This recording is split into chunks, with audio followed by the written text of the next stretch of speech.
Thank you, Ms. Shepherd. Good morning, everyone. Well, here we are. That's not exactly the most eloquent opening to a graduation speech, but it really puts it all into perspective.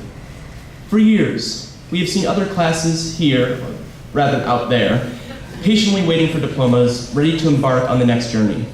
I can't speak for my fellow classmates, but the thought of actually graduating, moving on to the next step beyond high school, it never really became apparent to me until now, as we stand here before you.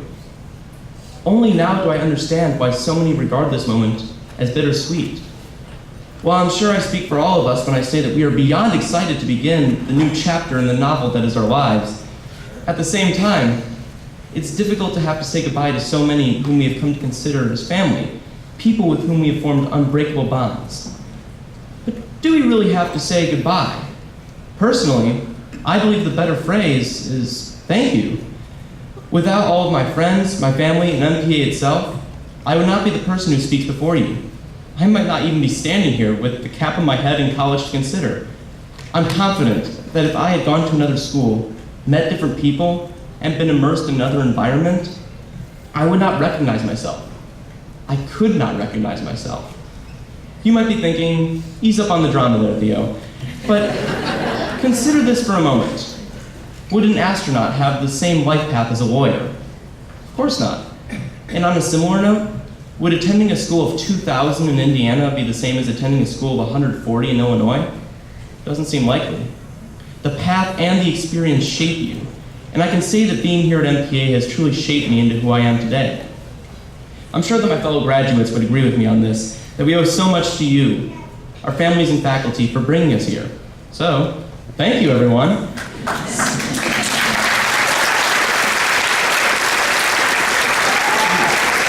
See, it's a lot happier than having to say goodbye. Still, though, it feels a bit odd. 4 years might not seem long, and yet it feels like an eternity. The memory of joining this family for the first time, it's almost prehistoric to me. I guarantee that freshman Theo would look at senior Theo and say, no, that's not me, no. And believe me, the feeling would be mutual. It's also strange knowing that there was a time when those standing with me were unfamiliar to me. Now I can't fathom the idea of us going our separate ways. And most unfortunately, I can clearly recall those times I flaunted my rapping or dabbing skills on camera, the videos of which I dearly hope have been deleted from everyone's phones. But some dreams remain dreams.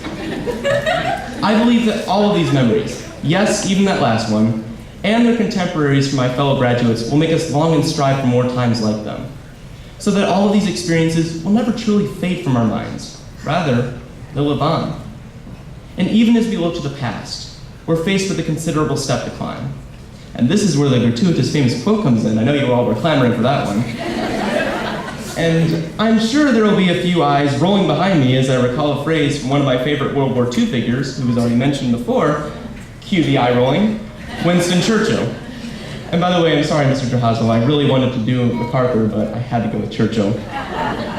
The quote goes, "Things are not always right because they are hard. But if they are right, one must not mind if they are also hard." Now, there is more to the reason why I included this quote than it simply being an inspirational saying from an illustrious British dude from the 40s.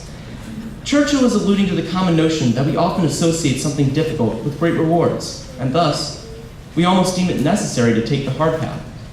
Such an idea is applicable to our current situation as we consider this potentially difficult, yet beneficial change in our lives. While it's not necessarily wrong, it's not the best way to look at this situation. We are not entering this next phase of life because it will be the most difficult path to take. We are entering it with the acknowledgement that it can be difficult, and we're prepared to accept that, because we know we are doing what is right. We must emulate Churchill's words. It may be difficult, but we should be ready to take that next step, regardless of challenges. I believe I can safely say that MPA has prepared us for just that. How so? Setting aside the fact that this is a college prep school, although that certainly counts, MPA has created this nurturing environment that sees strong bonds being formed between students and teachers alike. It also promotes an eagerness to learn and try new experiences, seizing those opportunities. All of these things that MPA, and by extension all of you, has provided have undoubtedly prepared us for college and beyond. And there you go, another reason why we should say thank you and not goodbye. So yeah, here we are.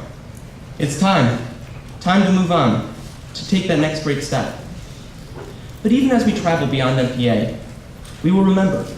Better yet, we will bring with us the memories, the experiences, and the bonds we have formed.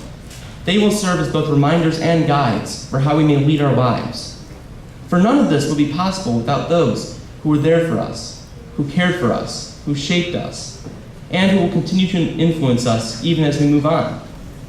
You. Thank you.